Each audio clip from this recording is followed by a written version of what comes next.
बिस्मिल्लाहिर्रहमानिर्रहीम। अस्सलाम वालेकुम सर। आज हम अपना नया टॉपिक स्टार्ट करने जा रहे हैं, IAS 36 इम्पेयरमेंट। बेसिकली इस टॉपिक को हमने अच्छा खासा पढ़ चुके हैं IAS 16 के अंदर प्रॉपर्टी प्लान इक्विपमेंट में। तो यहाँ पे हम स्टार्ट करते हैं। ये हमारा लेक्चर नंबर सर 15 है। ओके सर, और ये हमारा IAS 36 सर। इस टॉपिक को हम ऑलरेडी कहाँ स्टडी कर चुके हैं सर? IAS 16 के अंदर प्रॉपर्टी प्लांट एंड इक्विपमेंट में अच्छे तरीके से। सर अब इसका बाकी सब यहाँ पढ़ लेते हैं कि सर IAS 36 होता क्या है। सर IAS 36 हमने पहले बात करी कि इम्पेयरमेंट क्या होती है सर? इम्पेयरमेंट होती है फॉर एग्जांपल अगर आपका एसेट का कैरिंग अमाउंट ज़्यादा है, अगर आपके एसेट का कैरिंग अमाउंट ज़्यादा है as compare to its recoverable amount, अगर आपका कैरिंग अमाउंट ज़्यादा है as compare to recoverable amount, तो सर क्या होगा? आज जो ज़्यादा चीज़ आ रही है, फॉर एग्जांपल सर आपके एसेट का जो कैरिंग अमाउंट है वो है सर लेट से कोई 100 रुपये, और सर आपका जो रिकवरेबल अमाउंट है वो आ रहा है कोई सर 80 से। तो सर जो आपने एसेट ज़्यादा से रिकॉर्ड किया हुआ है वो क्या, जो ज़्यादा से आपने रिकॉर्ड किया वो आपके लिए क्या है सर? इम्पेयरमेंट। वो क्या है सर? आपके लिए इम्पेयरमेंट लॉस। अगर आपका एसेट जो है, अगर आपके एसेट का कैरिंग अमाउंट या आपके एसेट की नेट बुक वैल्यू जो है वो ज़्यादा है एज़ कम्पेयर टू आपके रिकवरेबल अमाउंट से, तो sir it's called the impairment. अगर इसकी मैं डेफिनेशन देखूँ सर, डेफिनेशन क्या बोलते हैं हमें कि an asset is said to be impaired when its recoverable amount is less than its carrying amount in the statement of financial position। अगर आपका रिकवरेबल अमाउंट क्या हो सर? कम हो as compare to carrying amount. अगर आपका recoverable amount क्या हो सर? कम हो as compare to carrying amount, तो क्या है सर? ये आपने इम्पेयरमेंट चार्ज करनी है। और हमने यहाँ पे क्या बोला सर? अगर आपका कैरिंग अमाउंट ज़्यादा हो, रिकवरेबल अमाउंट कम हो, मीन सर बात सेम करें। डेफिनेशन में क्या लिखा हुआ है? अगर फॉर एग्जांपल अगर हमारा रिकवरेबल अमाउंट क्या हो? कम हो, और कैरिंग अमाउंट ज़्यादा हो, तो क्या करनी है? इम्पेयरमेंट चार्ज करनी है। मैंने बोला कि यार हमने बोला कि यार इम्पेयर कैरिंग अमाउंट ज़्यादा है हमारा और रिकवरेबल अमाउंट क्या आ रहा है? कम आ रहा है, तो भी हमें क्या करनी है? इम्पेयरमेंट चार्ज करनी है। मीन्स बात हमारी क्या हो रही है? सेम हो रही है। उसके बाद सर सेकेंड बात हमारे पे आती है कि यार रिकवरेबल अमाउंट होता क्या है? ये रिकवरेबल अमाउंट जो हम पढ़ रहे हैं ये क्या चीज़? Recoverable amount. Sir recoverable amount में आएंगी दो चीज़ें, विच इज़ हायर ऑफ। हमें लेना है हायर ऑफ। किन चीज़ों का हायर लेना है सर? या तो fair value less cost to sell, या वैल्यू इन यूज। अगर let's say sir for example मैंने क्या करना है? फेयर वैल्यू टेस्ट लेनी है, उसमें से माइनस कर देना है कॉस्ट टू सेल। मीन जितना एक्सपेंस लग रहा है उसको चीज़ को बेचने के लिए, हम अगर बेचें फॉर एग्जांपल इस चीज़ को, तो कितना खर्चा आएगा? तो जो वैल्यू निकलेगी वो मेरे लिए क्या होगी sir? Fair value less cost to sell. और अगर लेट्स से मैं इसी एसेट को क्या करता हूँ? यूज़ कर लेता हूँ, तो मुझे क्या मिल जाएगी सर? मुझे मिल जाएगी एक वैल्यू इन यूज़। तो इसको हम दोबारा देखते हैं। सर लिखा है the recoverable amount of an asset is defined as the higher of. Sir recoverable amount जो है एसेट डिफाइन किया गया as a higher of its fair value minus cost of disposal या कॉस्ट टू सेल, या its value in use, या in value in use. सही है सर। आपका रिकवरेबल अमाउंट में दो चीज़ें आएंगी, एक fair value less cost to sell, या its value in use. For example सही, मेरा रिकवरेबल अमाउंट है, मैंने निकाली fair value less cost to sell and value in use. अगर सर मैं चेक करूँ सर, मेरे पास आ रही है वैल्यू इन यूज़ आ रही है कोई 80,000 से, और सर मेरा fair value less cost to sell है कोई 90,000 से। तो सर मेरे लिए रिकवरेबल अमाउंट क्या कहलाएगा सर? मेरे लिए रिकवरेबल अमाउंट कहलाएगा 80,000 वो 90,000 रुपये, क्योंकि सर ये क्या है? हायर है। ये क्या है सर? हायर है। Higher of value in use, fair value minus cost to sell, या तो value in use. Sir second case में मेरे पास फॉर एग्जांपल ये 90,000 रहता है हमारे पास, और यहाँ जो वैल्यू इन यूज आती है सर लेट से कोई 100,000। तो अब मेरे लिए क्या है सर? अब मेरे लिए हायर ऑफ कौन सा है सर? मेरे लिए हायर ऑफ है ये 1,00,000 रुपये। तो सर अब मैं क्या करूँगा? 1,00,000 मेरे लिए क्या बन जाएगा? रिकवरेबल अमाउंट बन जाएगा। इन जिस केस में मेरे लिए रिकवरेबल अमाउंट क्या है? ये। और इस केस में सर ये क्या था? 90,000 रुपये। उसके बाद sir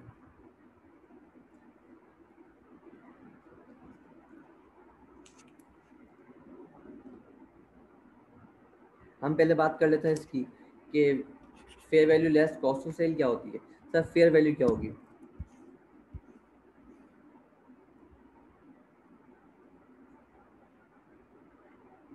sir fair value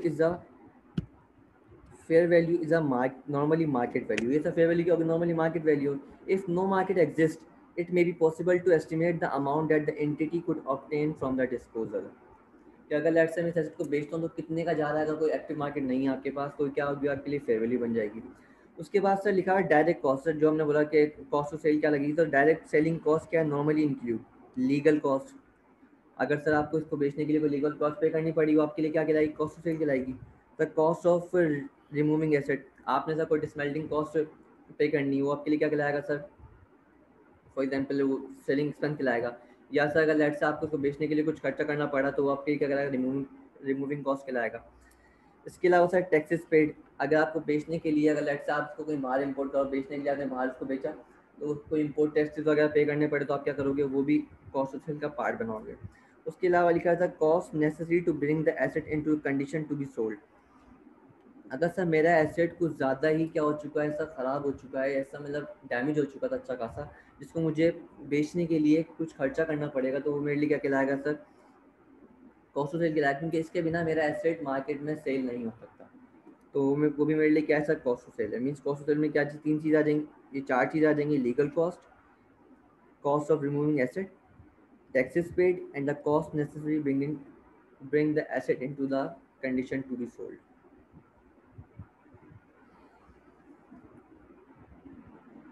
okay sir, उसके बाद हमने पढ़ा sir value in use. Sir value in use क्या होती है हमारे पास? Value in use it is the present value of the expected future cash flows. Sir एक ऐसी प्रेजेंट वैल्यू किसकी सर? फ्यूचर कैश फ्लोज की, from the asset, from the use of asset, जिसको हम यूज करके क्या करें? एसेट को जनरेट कर सके। Discounted at a suitable discount rate. Sir दोनों को देखते हैं यहाँ पे हम। सर फॉर एग्जांपल मेरी वैल्यू इन यूज आ रही है, मेरी फेयर वैल्यू आ रही है सर फॉर एग्जांपल कोई 1,20,000 से, और मैं अगर इसको बेचता हूँ तो सर मुझे खर्चा करना पड़ेगा लाजमी, कॉस्ट ऑफ सेल मुझे इनकट करनी पड़ेगी इसमें फॉर एग्जांपल कोई 5,000 से। तो अगर मैं मान लूँ करूँ कि सर मेरी fair value less cost of sale कितनी आ रही है सर? वो आ रही है फॉर एग्जांपल कोई 1,00,000 सॉरी 11,05,000 रुपये। ये मेरे लिए क्या बन गए सर? मेरे लिए बन गए fair value less cost of sale. अगर सर वैल्यू इन यूज मालूम करना, वैल्यू इन यूज क्या है सर? वैल्यू इन यूज है एक्सपेक्टेड फ्यूचर कैश फ्लोज की present value, expected future value की कैश फ्लोज की present value. For example sir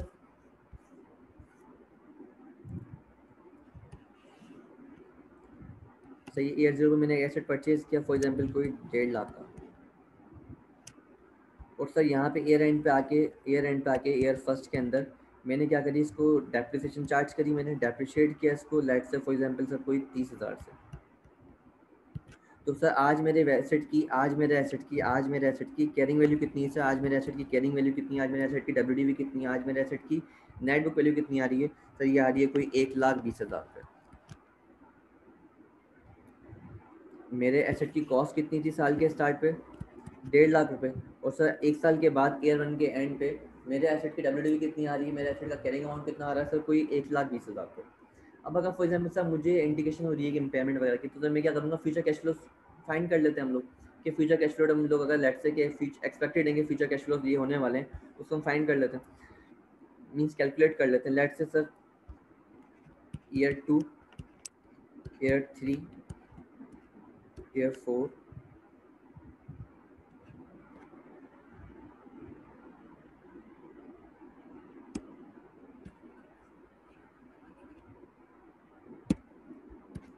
year 3 and year 4। Sir मैंने क्या करा? मैंने 3 साल के कैश फ्लोज निकाल लिए कि सर फॉर एग्जाम्पल मुझे लगता है कि यार मुझे ईयर 2 के अंदर 50,000 रुपये जनरेट हो जाएंगे। नहीं, मैं कितना कैश फ्लो होगा मेरा? ईयर 3 के अंदर सर मुझे लगता है फॉर एग्जांपल कोई 45,000 से हो जाएगा। एंड सर इसके अलावा ईयर 4 में लगता है कि सर कोई 40,000 रुपये का मुझे कैश फ्लो जनरेट होगा। अब अगर सेट से मुझे क्या करना है? इसकी प्रेजेंट वैल्यू निकालनी है। तो सर अगर मैं इसको कैलकुलेट करूँ, इसका डिस्काउंट फैक्टर निकालूँ,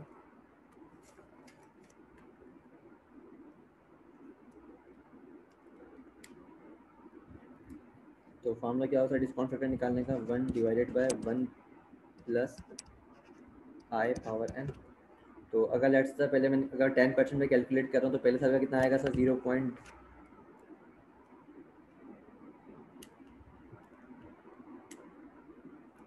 0.909।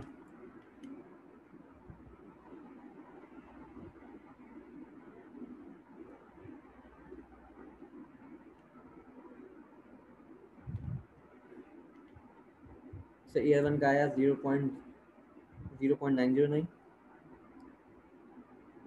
ईयर टू का आया सर 0.826। और सर ईयर थ्री का आया मेरे पास 0.751। तो इसको आपस में मल्टीप्लाई कर लेते हैं। ये 50,000 मल्टीप्लाई बाय 0.909। तो ये आ गया कोई 45,450। 45,000 मल्टीप्लाई बाय 0.826। तो ये आया कोई 37,170। और सर 40,000 रुपये मल्टीप्लाई बाय 0.751। तो ये आ रहा है कोई 30,040। अगर इन सबको हम सम कर लें सर, इनको हम ऐड कर लें आपस में 45,450 प्लस 37,170 प्लस 30,040।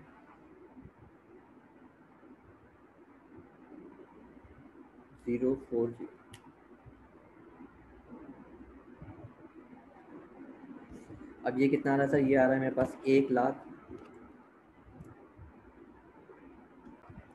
तो ये मेरे पास आ रहा है कोई 1,12,660। अब सर मैंने अगर वैल्यू न्यूज़ चेक की तो वैल्यू न्यूज़ कितनी आ रही है मेरे पास 1,12,660 से। और मेरा जो fair value less cost sale है वो कितनी आ रही है सर 1,15,000 रुपये। अगर हम दोनों में कंपेयर करें तो सर मेरे पास, अगर हम इन दोनों कंपेयर करें तो सर मेरे लिए हायर ऑफ कौन सा अमाउंट होगा सर, मेरे लिए हायर ऑफ अमाउंट होगा 1,15,000 रुपये। मीन सर मुझे वैल्यू न्यूज़ में मेरी वैल्यू न्यूज़ क्या आ रही है, कम आ रही है। मैं इसको एसेट को यूज़ करूँगा तो मुझे कम बेनिफिट होगा एज़ कम्पेयर टू अगर मैं इसको सेल करता हूँ। तो कितना हो रहा है सर 1,15,000 रुपये। तो मेरे लिए हायर अमाउंट क्या बन जाएगा सर 1,15,000।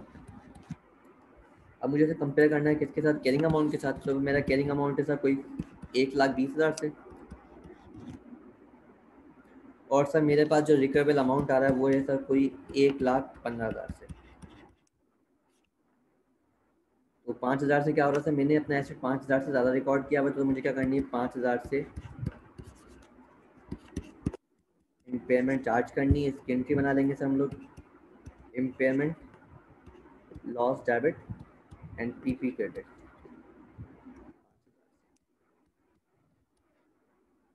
या चाहो तो इसको अक्यूमुलेट इम्पेयरमेंट में भेज सकते हैं।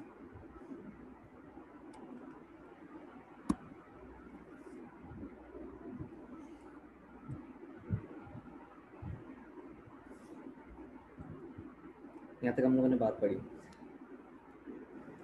उसके बाद सर अगर फॉर एग्जांपल मेरे पास इम्पेयरमेंट चार्ज करनी है, अगर लेट्स से मुझे इम्पेयरमेंट कैलकुलेट करनी है, तो इम्पेयरमेंट से हम करेंगे क्यों कैलकुलेट, कोई ना कोई वजह तो होगी। मीन सर कोई ना कोई ऐसी इंडिकेशन वगैरह आ रही होगी मेरे पास कि मुझे इम्पेयरमेंट टेस्ट करने की, इम्पेयरमेंट चार्ज करने की ज़रूरत पड़ रही है। अब सर वो क्या हो सकती है, फॉर एग्जांपल मीन सर जब भी मेरा एसेट अगर मैंने परचेज किया, फॉर एग्जांपल मैंने इसको यूज़ कर रहा हूँ ओवर द पीरियड, लेकिन सर ऐसा टाइम एक आएगा कि मुझे इंडिकेशन मिल रही होगी कि मेरा एसेट क्या हो चुका है, इम्पेयर हो चुका है, मेरा एसेट क्या हो चुका है, इम्पेयर हो चुका है। फॉर एग्जांपल अगर लेट्स से सर हम क्या करते हैं, कोई मोबाइल परचेज करते हैं। अगर सर हमने कोई मोबाइल परचेज किया, लेट्स से सर मैंने मोबाइल परचेज किया फॉर एग्जांपल एक ओप्पो F17 प्रो, ठीक है सर। मैंने सर परचेज किया लेट्स से कोई 50,000 का। और मैंने सोचा कि यार अगर लेट्स से मैं अगर इसको बेचता हूँ, अगर फॉर एग्जाम्पल मेरे को फ़ौरन से बेचूंगा अगर, तो लेट्स से मुझे 2,000 का लॉस तो होगा ये कि मैं क्या सर मेरे लिए नॉर्मल लॉस है। इसको हम 2 मिनट के लिए छोड़ देते हैं, ठीक है। मैंने बोला कि यार ये मेरा एसेट की जो वैल्यू आ रही होगी, for example net book value जो चल रही होगी 48 का मुझे बिक जाएगा आराम से मेरे मार्केट के अंदर, ठीक है सर। आराम से नॉर्मल ज़िंदगी चल रही है सुकून से। अगर फॉर एग्जांपल सर जैसे ही मेरा मोबाइल मैं यूज़ कर रहा हूँ, अगर सर इसका रिकवरेबल अमाउंट मुझे पता चल रहा है कि यार फॉर एग्जांपल अगर अगर ये मेरा मोबाइल मुझसे गिर जाए सर, जैसे हमारा मोबाइल हमसे गिरता है तो हम लोग लेट्स से स्क्रीन वगैरह से डैमेज हो जाती है। तो जैसे डैमेज हुआ हमारे दिमाग में ये आ क्या था, अब यार ये जानी ये 48,000 का नहीं बिकेगा, अब इसकी वैल्यू क्या हो चुकी होगी, कम हो चुकी होगी। मीन सर अगर जैसे ही एसेट क्या हो गया, डैमेज हो गया, आपके दिमाग में ख्याल आया कि यार आपका एसेट क्या हो चुका है, इम्पेयर हो चुका है, आपका एसेट क्या हो चुका है, इम्पेयर मीन्स इसकी मार्केट वैल्यू क्या हो चुकी है, कम हो चुकी है। अगर आप इसको बेचोगे अब ये 48,000 का नहीं जाएगा, अब आप ये 48,000 का कभी भी नहीं जाएगा जब तक आप इसको क्या करो, खर्चा ना करो। वैल्यू न्यू फेयर वैल्यू कुछ और आ रही होगी, इस पर खर्चा करना पड़ेगा, उसके बाद ये किसी अमाउंट पे बिकेगा। मीन सर आपकी क्या हो चुकी होगी, आपकी आपका रिकवेबल अमाउंट क्या हो चुका होगा सर, कम हो चुका होगा एज कम्पेयर टू आपका कैरिंग अमाउंट जिसका आपने कैरी किया हुआ है। तो मीन्स ये भी क्या है, एक हिंट है इम्पेयरमेंट की। अगर फॉर एग्जांपल सर लेट से डैमेज नहीं हुआ, अगर sir for example normal life चल रही है मेरी ओप्पो 17 प्रो के साथ, तो अगर लेट से सर फॉर एग्जांपल 2 महीने बाद सर मुझे पता चलता है कि मार्केट में एक नया मोबाइल लॉन्च हो रहा है, वो है ओप्पो F19 प्रो। अब सर जैसे ही ये मार्केट में नया मोबाइल आया सर, जैसे ही नया मार्केट में मोबाइल आया sir, mean sir technology change हो रही होगी, तो मेरे मोबाइल की वैल्यू क्या हो चुकी होगी सर, ऑलरेडी कम हो जाएगी। तो तब मुझे क्या मीन्स हमारा एक इंडिकेशन है इम्पेयरमेंट की, जैसे नया मोबाइल आएगा तो पुराने वाले मोबाइल की वैल्यू क्या हो जाती है, कम हो जाती है, क्या इम्पेयरमेंट की एक इंडिकेशन से। मीन जब भी कोई इम्पेयरमेंट करेंगे उससे पहले क्या होगी सर, कोई ना कोई इंडिकेशन होंगी। जब भी कोई इम्पेयरमेंट करना लगेंगे सर, उससे पहले हम क्या करेंगे, इम्पेयरमेंट की कोई ना कोई इंडिकेशन हो जाएंगी। इंडिकेशन, इंडिकेशन बोलें या सर हिंट बोलें इम्पेयरमेंट। जैसे सर फॉर एग्जांपल अभी हमारे पास वायरस चल रहा है कोरोना का, सर कोरोना से सर क्या होता है, अगर लेट से किसी बंदे को कोई नज़ला खांसी बुखार ज़्यादा हो रहा है, तो क्या एक इंडिकेशन होती है कि इसको मे भी कोरोना हो, इसको मे भी क्या हो सकता है सर, इसको मे भी कोरोना हो। एक इंडिकेशन, एक हिंट मिल रही है, क्या चीज़ सर, एक फ्लू हो रहा है, इसको खांसी हो रही है, बुखार हो रहा है और जा नहीं रहा है सर तकरीबन 1 डेढ़ हफ्ते तक, तो क्या होगा, एक इंडिकेशन मिलती है कि इससे दूर रहना है, इसको शायद मे भी हो सकता है कि इसको कोरोना हो। तो वो क्या एक इंडिकेशन है। तो आप क्या करते हो सर, अगर कोई इंडिकेशन मिलती है तो आप डायरेक्ट क्या बोलते हो, यार इसको कोरोना है, डायरेक्ट इसको डायरेक्ट एडमिट करवा दो।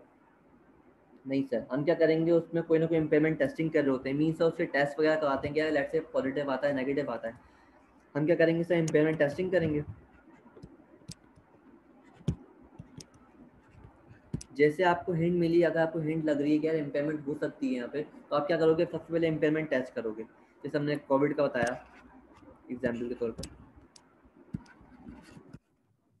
आपको जैसे इंडिकेशन मिली, आपने क्या करा, आपने कोविड का, आपने कोरोना का क्या करवाया, टेस्ट करवाया। अगर लेट से सर फॉर एग्जांपल टेस्ट क्या आता है, पॉजिटिव आता है, तो हमें क्या चार्ज करनी है सर, हमें चार्ज करनी है इम्पेयरमेंट। अगर लेट से सर टेस्ट अगर सर नेगेटिव आता है, तो मीन्स ऑन कोई इम्पेयरमेंट नहीं है, आप चलाते हो अपने एसेट को, कोई इम्पेयरमेंट चार्ज करने की जरूरत नहीं है। मीन्स से इम्पेयरमेंट टेस्टिंग क्या होती है, लाजमी, ये लाजमी हिंट मिलना, ये लाजमी मतलब नहीं है कि यार आपको लाजमी इम्पेयरमेंट चार्ज करनी है।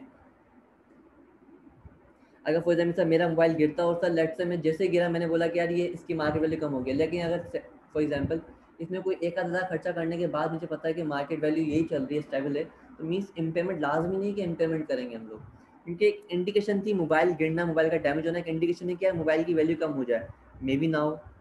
तो क्या करेंगे, इम्पेयरमेंट टेस्टिंग करेंगे। अगर इम्पेयरमेंट टेस्टिंग सही आती है तो बेहतरीन है, वरना क्या करेंगे सर, इम्पेयरमेंट चार्ज कर देंगे।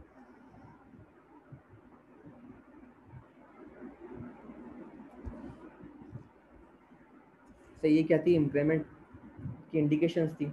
अब सर फॉर एग्जांपल इंडिकेशंस की बात कर लेते हैं। सर इंडिकेशंस हो सकती हैं दो टाइप्स की।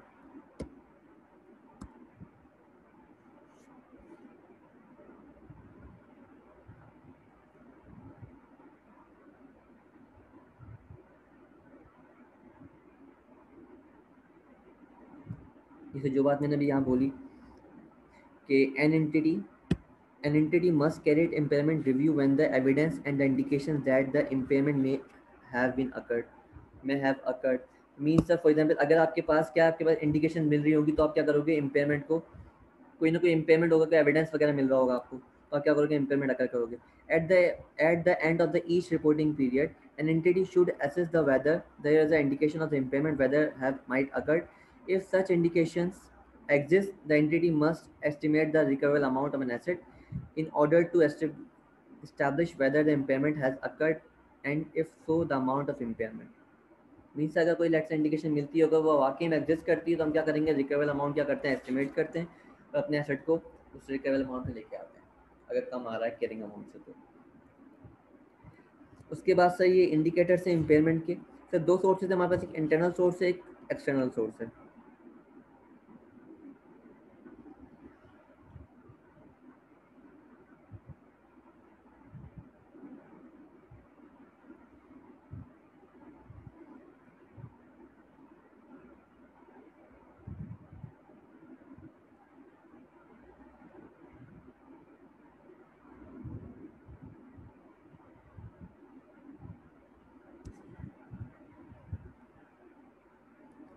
अगर से हम पहले पॉइंट को डिस्कस करें इंटरनल सोर्स के अंदर, तो पहले लिखा है फॉर एग्जाम्पल डैमेजेस। अगर लेट से सर आपका एसेट डैमेज होता है, अगर आपका एसेट डैमेज होता है तो सर ये कि बेसिक इंडिकेशन है कि आपका एसेट क्या हो चुका है, इम्पेयर हो चुका है। आपको ये करनी है इम्पेयरमेंट टेस्टिंग करनी है। अगर इम्पेयरमेंट टेस्टिंग पॉजिटिव आती है तो आप क्या करना है, इम्पेयरमेंट चार्ज करनी है। नेगेटिव है तो मीन्स चलाते रहो, सही है आपकी बात, कोई मसला नहीं है। Evidence that the asset is damage और no longer of the use of the entity. अगर लेट से एंटिटी को लगता है कि ज़्यादा टाइम नहीं चल सकता तो क्या करोगे, आप इम्पेयरमेंट टेस्टिंग करोगे, और अगर इम्पेयरमेंट पॉजिटिव आती है तो इम्पेयरमेंट चार्ज करोगे, अदरवाइज चलने दोगे। उसके बाद सर पहला पॉइंट क्या हो गया मेरे लिए, पहला पॉइंट हो गया लेट से डैमेज। इसके बाद सर फॉर एग्जांपल अगर मुझे पता चला कि सर मेरे एसेट को मैंने क्या करा, change in use of asset. अगर सर मैंने अपने एसेट को यूज़ करने का तरीका चेंज कर दिया, ये भी क्या है सर, एक इंडिकेशन है, ये भी एक इंडिकेशन है सर किस चीज़ की, इम्पेयरमेंट की। ये भी क्या सर, क्या एक इंडिकेशन है इम्पेयरमेंट की।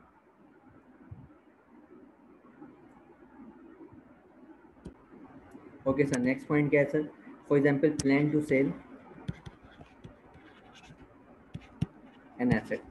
अगर सर आपके पास एक अचानक प्लान बनता है कि आप क्या कर रहे हो, एसेट को बेच रहे हो, तो ये भी क्या है, इंडिकेशन है कि यार मे भी क्या हो चुका है, आपका एसेट इम्पेयर हो चुका है। होता है कभी कोई रात में मैं ख्वाब आता है, सुबह उठ के मुझे चीज़ बोलते हैं बेचना मत चाहिए, मीन उसमें कोई ना कोई खराबी हो सकती है, मे भी एक चांसेस है कि ये एक इंडिकेशन है कि आपका एसेट क्या हो चुका है, इम्पेयर हो चुका है। ठीक है सर। इसके अलावा फॉर एग्जाम्पल क्या है, you stop using an asset. आपने क्या कर दिया सर, आपने एक एसेट को यूज़ करना ही छोड़ दिया, तो ये भी क्या है, एक इम्पेयरमेंट की चांसेस है हमारे पास, ये भी क्या है, एक इंडिकेशन है इम्पेयरमेंट की। अब यहाँ से पढ़ लेते हैं हम लोग, the evidence that the asset is damage and no longer use of the entity. ठीक है, तो एसेट क्या हो चुका है, डैमेज हो चुका है, तो एंटिटी क्या कर रही है, लॉन्गर यूज करने के मूड में नहीं है। There are the plans to discontinue, means आपने क्या कर दिया, एसेट को स्टार्ट वो अपना यूज करना बंद कर दिया, और restructure the operation for which the asset is currently use. तो आपने क्या कर दिया, उस एसेट को खत्म ही कर दिया, मीन्स चलाना ही छोड़ दिया, तो ये भी क्या है, एक इंडिकेशन है इम्पेयरमेंट की। उसके बाद sir there is a reduction in the asset expected remaining useful life. अगर सर आपके एसेट की जो यूजफुल लाइफ है वो क्या हो चुकी है, अपना वो रिड्यूस हो जाए। फॉर एग्जाम्पल सर मुझे एक एक्सपेक्टेड था कि मेरी लाइफ जो है, फॉर एग्जाम्पल मैंने एक व्हीकल परचेज, मैंने सर एक व्हीकल परचेज की, फॉर एग्जाम्पल कोई 1 लाख की, जिसकी लाइफ थी सर कोई 5 साल। मेरी ये क्या एक्सपेक्टेड यूजफुल लाइफ है, 5 साल। लेकिन मेरे ड्राइवर ने इसको इतने गंदे तरीके से यूज़ किया है, इतने गंदे तरीके से कि सर लेट से 2 साल के बाद मुझे लगता है, 2 साल आफ्टर 2 ईयर्स मुझे लगता है कि यार इसकी लाइफ जो है 3 साल नहीं, अब सिर्फ ज़्यादा से ज़्यादा 1 साल चल सकती है। तो आपका जो एसेट अगर लेट से आपको लगता है कि आपकी रिमेनिंग यूजफुल लाइफ क्या हो चुकी है, डिक्लाइन हो चुकी है, तो ये भी क्या एक इंडिकेशन है किसकी, इम्पेयरमेंट की। उसके बाद there is evidence that the entity actual performance is worse than the expected. जैसे फ्यूचर कैश फ्लोज वगैरह होते हैं, आपको लगता था कि यार आपका एसेट जो है आप ज़्यादा प्रोड्यूस करोगे, आप ज़्यादा वो एसेट प्रोड्यूस करके सेल कर सकते हो, लेकिन मार्केट में क्या हो चुका है कि कंपटीटर वगैरह आ चुका है जिसकी वजह से आपका एसेट नहीं बिकने वाला, तो ये भी क्या एक इंडिकेशन है इम्पेयरमेंट की। उसके बाद सर एक्सटर्नल सोर्सेज क्या होती हैं,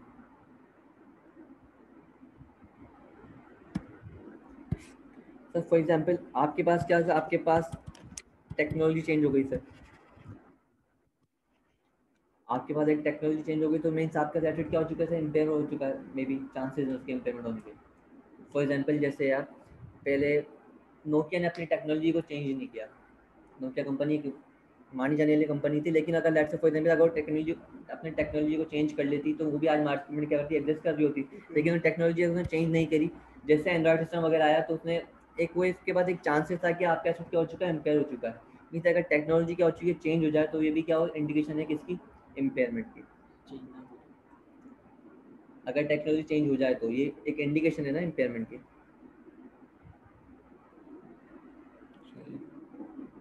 उसके बाद सर लिखा फॉर एग्जांपल,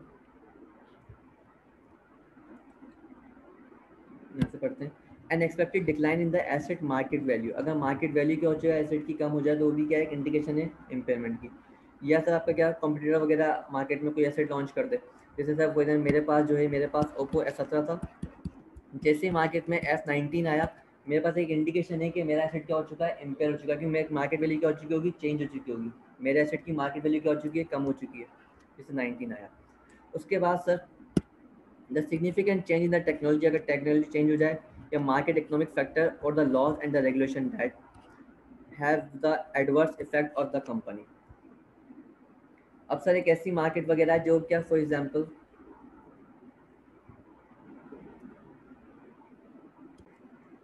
या किसी लॉज वगैरह के लिहाज से अगर मार्केट ने या गवर्नमेंट ने एक अपना रूल्स लगा दिए कि आप इस एसेट को यूज़ नहीं कर सकते, तो आपकी मार्केट वैल्यू आपको एक इंडिकेशन है कि आपका एसेट क्या हो सकता है, इम्पेयर हो सकता है। उसके बाद से लिखा हुआ है an increase in the interest rate affecting the value in use of the asset.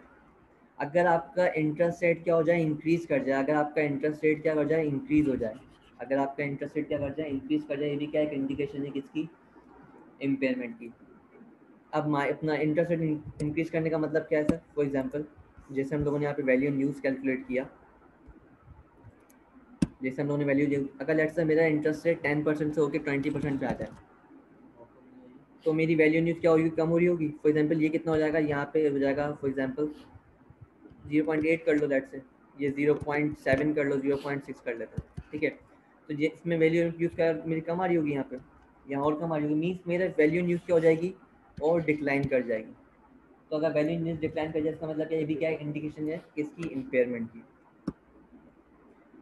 उसके बाद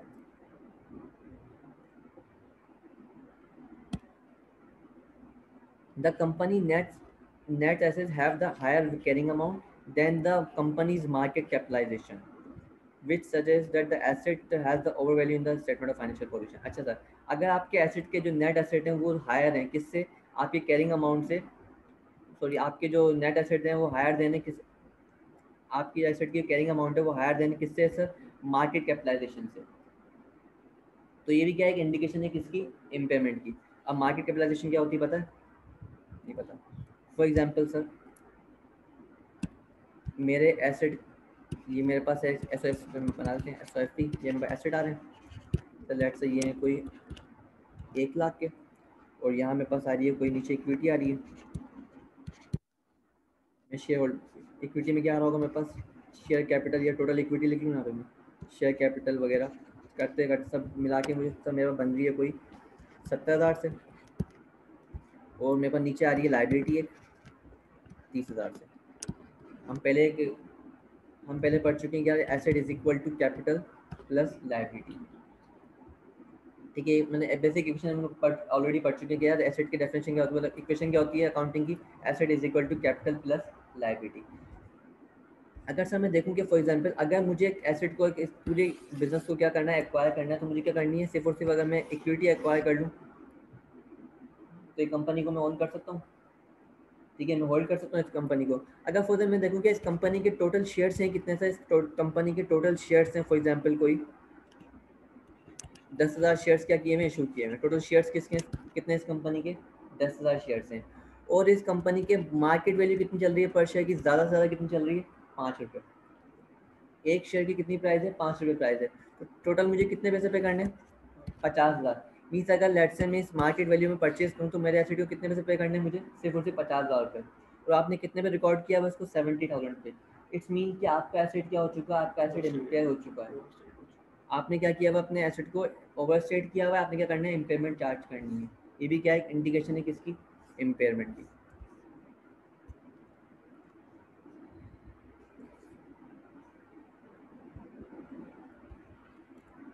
ये हम ऑलरेडी पढ़ चुके हैं, the recoverable amount of an asset is defined at the higher of value, fair value less cost of sale या its value use. उसके बाद सर इसमें बोला कि फ्यूचर कैश फ्लोज जो इन वैल्यू इन यूज जो है क्या क्या चीज़ें इंक्लूड करेंगे, क्या चीज़ें इंक्लूड नहीं करेंगे। जैसे फॉर एग्जांपल जो भी अगर पैसा अगर आ रहा है, लेट से पैसा बिजनेस में इनफ्लो हो रहा है, वो क्या करोगे आप, इसको इनकॉर्पोरेट करोगे। कोई और फ्लो अगर कर रहे हो लेट से, तो भी आप क्या करोगे, उसको इनकॉर्पोरेट करोगे। कोई डिस्पोजल वगैरह हो रहा है तो वो भी क्या करोगे, इनकॉर्पोरेट करोगे। आप कौन सी चीज़ क्या करोगे, इनकॉर्पोरेट नहीं करोगे, मस्ट नॉट इंक्लूड, जो इंक्लूड नहीं होगी। तो कोई भी फाइनेंसिंग एक्टिविटी जिसमें इंटरेस्ट रेट का नाम आ रहा हो, इंटरेस्ट से रिलेटेड कोई भी चीज़ होगी वो आप क्या करोगे, इनकॉर्पोरेट नहीं करोगे। Income tax, income tax receipt and payments, ये भी क्या करते हो आप, इनकॉर्पोरेट नहीं करते, क्योंकि जो आपका इंटरेस्ट रेट जो है वैल्यू यूज के लिए आपका रेट जो आ रहा होता है, ये रेट जो आता है ये क्या होता है, बिफोर टैक्स होता है। ये रेट कौन सा होता है, बिफोर टैक्स होता है हमेशा। ये वैल्यू यूज का जो रेट हम कैलकुलेट कर रहे हैं फ्यूचर कैश प्रेजेंट वैल्यू निकालने के लिए कैश फ्लोज की, वो क्या होता है, बिफोर टैक्स होता है। तो आप क्या करोगे, कभी भी टैक्स पेमेंट एसेट क्या करते हो, इनकॉर्पोरेट नहीं करते हो। फाइनेंसिंग एक्टिविटी, क्योंकि इंटरेस्ट रेट जो है, इंटरेस्ट रेट में ऑलरेडी फाइनेंसिंग एक्टिविटी क्या होती है, इनकॉर्पोरेट हो चुकी होती है, तो दोबारा से इनकॉर्पोरेट करने की जरूरत नहीं है। इसके अलावा फॉर एग्जाम्पल नीचे पॉइंट लिखा हुआ है the improving and the enhance the asset performance. अगर आपको लगता है कि यार आने वाले 2 साल के बाद आप क्या करोगे, एसेट को इनहेंस करोगे, मीन्स आप एक इसमें कैपिटल एक्सपेंडिचर क्या करोगे, इनकर्ट करोगे। आप इसमें क्या इनकर्ट करोगे, आप इसमें एक कैपिटल एक्सपेंडिचर क्या करोगे, इनकर्ट करोगे, और जिससे आपको यहाँ क्या मिलेगा, रेवेन्यू मिलेगा। तो उसके लिए अगर आप निकालो फ्यूचर कैश फ्लो, तो ये बिल्कुल भी नहीं निकाल सकते आप कभी भी इनकॉर्पोरेट मीन। अगर लेट्स से फ्यूचर में आपको लगता है कि यार मैं फॉर एग्जांपल मेरे बिल्डिंग के आज लेट्स से 2 फ्लोर्स हैं, इससे मुझे रेवेन्यू जनरेट मुझे 50,000 यहाँ से मिलते हैं और 50,000 यहाँ से मिल रहे होते हैं, सही फॉर एग्जाम्पल। आपको लगता है कि आने वाले 3 साल के बाद मैं क्या करूँगा, मैं इस बिल्डिंग के अंदर एक फ्लोर क्या कर दूंगा और ऐड कर दूंगा, तो यहाँ से मुझे कितने मिलेंगे, 50,000 मिलेंगे।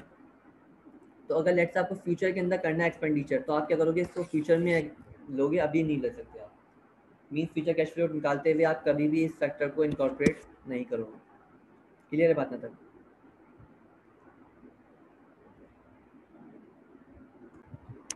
ओके, उसके बाद accounting for impairment, valuation model used in the treatment. ठीक है, अब for example sir asset carried at the cost model, अगर आपका एसेट क्या है, कॉस्ट मॉडल पे है, तो आप the impairment loss is normally recognised immediately in the profit and loss account. Means for example जैसे अगर लेट्स से मेरा एसेट जो है, मेरे एसेट की कैरिंग अमाउंट जो है फॉर एग्जांपल वो है कोई 1,00,000 रुपये, और आपका जो रिकवेबल अमाउंट आ रहा है वो है सर कोई 80,000 रुपये। तो आप क्या करते हो, इमीडिएट बेसिस पे क्या करते हो, इसको प्रॉफिट एंड लॉस में बेचते हैं कि आप profit and loss account debit करें और पीपी क्या करते हो, क्रेडिट कर दो, इसको हम इम्पेयरमेंट लॉस बोल देते हैं। ठीक है, उसके बाद सर नीचे लिखा हुआ है the asset carried at the revaluation model.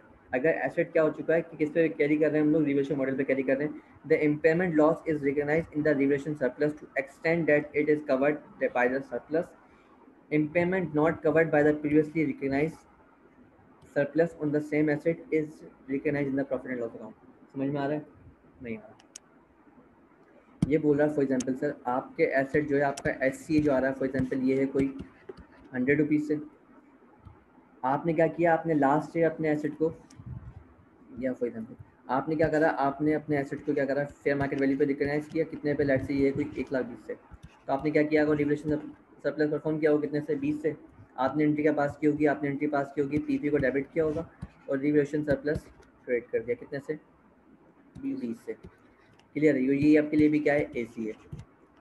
Next year क्या हुआ, नेक्स्ट ईयर जैसे आपने दोबारा से इम्प्लीमेंट टेस्टिंग करी, तो आपके पास आपका ए सी आ रहा है लेट से सर कोई फॉर एग्जांपल 1,20,000 रुपये, आपका एच सी ए जो है वो है 1,00,000 रुपये, और आपकी जो फेयर मार्केट वैल्यू जो आ रही है, आपकी फेयर मार्केट वैल्यू जो है आज वो है फॉर एग्जांपल कोई 70 से, अमाउंट चेंज कर लेते हैं। तो जितना आपने एस सी ए से ऊपर लेके गए थे, आप जितना आप एस सी ऊपर लेके गए थे, आप अगर वो नीचे लेके आ रहे हो तो उसको आप प्रॉफिट एंड लॉस अकाउंट में नहीं लेके आओगे। ये क्या है, ये रिवर्सल ऑफ रिवैल्यूएशन सरप्लस है, तो आप कहाँ लेके आओगे, उसको रिवैल्यूएशन सरप्लस में ही सही रिवर्स करोगे, और बाकी जो हिस्सा होगा वो आप कहाँ लेके जाओगे, प्रॉफिट एंड लॉस अकाउंट के अंदर। फिर ये बोल रहा है जो आपने ऑलरेडी क्या करें, रिवैल्यूएशन सरप्लस में भेजा था आपने हिस्सा, वो आप जब लेके आ रहे हो वापस इम्पेयरमेंट जब चार्ज कर रहोगे, अगर आपके एसेट की कैरिंग अमाउंट क्या हो रही है, नीचे आ रही है आपके एस से भी नीचे, जितना आपका हिस्सा एस तक रिवैल्यूएशन सरप्लस की वजह से बढ़ा था, वो आप क्या करोगे, रिवैल्यूएशन सरप्लस के थ्रू ही क्या करोगे, रिवर्स करोगे, और बाकी हिस्सा क्या हो जाएगा, प्रॉफिट एंड लॉस अकाउंट।